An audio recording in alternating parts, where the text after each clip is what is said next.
Hi, how are you doing? I hope you had a great weekend. So this article, CNBC released an article about Conti ransom leaks, and I'm referring back to Monica Buchanan Petrelli, and I hope I'm pronouncing her name correctly. But she did some really interesting work and a great article I wanted to add some light to. And basically, what it was that a major a ransomware group has pretty much, if you were working on the inside of it, you would look like any other company to you.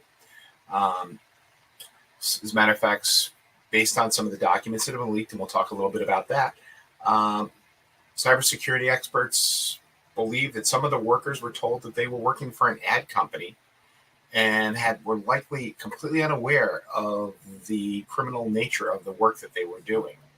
So there's a Russian group that was identified by the FBI. You may have heard of them. They're one of the more prolific groups out there, and they're called the Conti Group. And basically, recently, a series of documents were leaked that detailed the size and depth and scale of this organization. So this was probably done by a disgruntled reporter. I mean, not a reporter, a disgruntled employee decided to do this document leak. But let's just talk about how profitable they were. The group came out on the forefront in about 2020 as one of the biggest ransom organizations in the world, and they estimate that their whole organizational size is about 350 people. Not that a fairly decent sized company, but not an incredibly large company compared to the fact that they did $2.7 billion in cryptocurrency in less than 2 years. And so the FBI had put Conti's ransomware exploits as one of the top three variants, and it basically they have been at the target of critical infrastructure here in the United States, and they focus mostly on their niche or their business specialty has been manufacturing, commercial facilities, food and agricultural sectors as well. And so what happened was one of the employees did a leak starting on February 28th, and it looks like it was targeted along with the Russia's invasion of the Ukraine 4 days afterwards. And soon after the leak started, somebody started posting to a Twitter account called Conti Leaks, and they leaked thousands of the group's internal messages alongside pro-Ukrainian statements. The Twitter account, unfortunately, has been disabled, and Twitter, and CNBC was not able to contact the owner.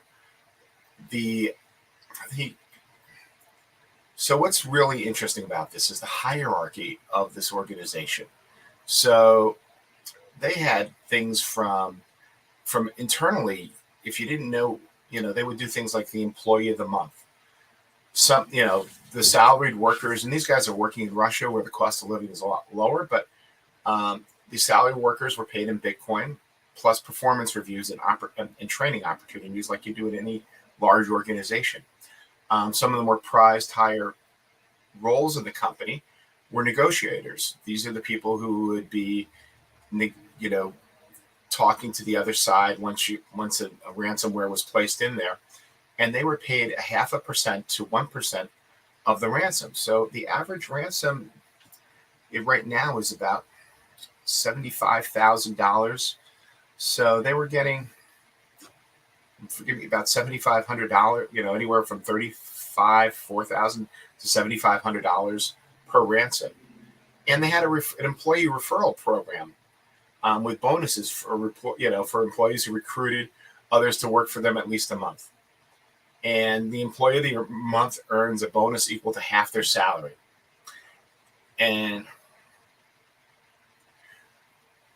but there were some bad things. Unlike other above the average companies, Conti finds underperformers according to an organization called Checkpoint Research. So that was there. So here I wanted to just give you a couple of key points here.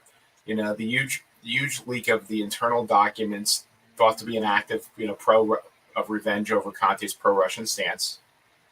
The messages showed that Conte operates much like a regular company with regular salaried workers, bonuses, and performance reviews.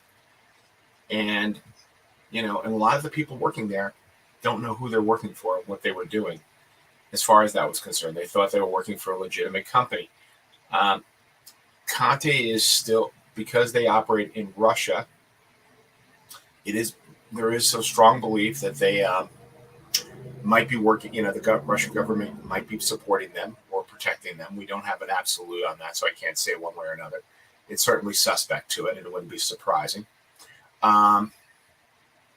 But to keep in mind is that they're not going away anytime soon. This has just been a leak inside of the organization, just to show you how big a business cybercrime really is. And so that's what I wanted to leave you with here on today's message, was really to talk about, that they are well funded, that they are very profitable, and they're not going away anytime soon.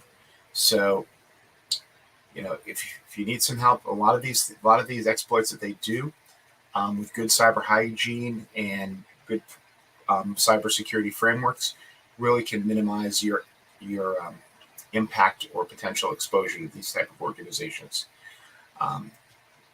And like I said, I have a little document here that I've linked below, about 15 ways that we can help you, for you to help yourself actually with your cybersecurity. So thank you guys. Have a great day, and I'll talk to you